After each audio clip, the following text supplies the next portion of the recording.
கர்நாடகாவுல நம்மளுக்கும் அவங்களுக்கும் நிஜமான வாய்க்கா தகராறு. நம்ம ஊர்ல சொல்லுவாங்க பத்தியில அந்த வாய்க்கா தகராறுன்னு.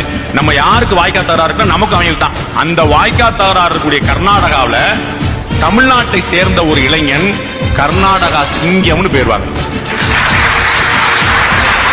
தமிழ்நாட்டை சேர்ந்த ஒரு இளைஞன் கர்நாடகாவுல போய் கர்நாடகா சிங்கம்னு பேருவாங்க. அப்ப எவ்வளவு பெரிய டெடிகேஷன் இருக்கு பாருங்க. 3 இடத்துல பணிபுரிகிறார்.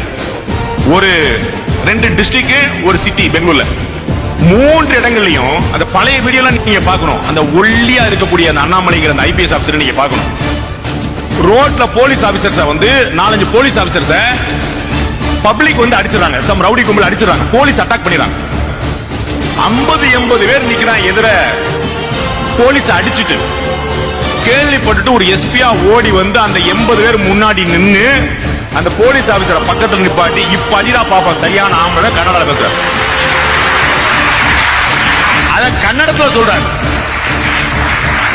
அத கன்னடத்துல சொல்றாரு. இப்ப அடிடா பாப்பா அப்படின்றார். ஒரு ஆள் அடின்னு 10 நிமிஷம் அவங்கள்ட்ட. உண்மையிலேயே எனக்கு இந்த சிங்கம் சினிமா பார்த்த மாதிரி தான் இருந்துச்சு.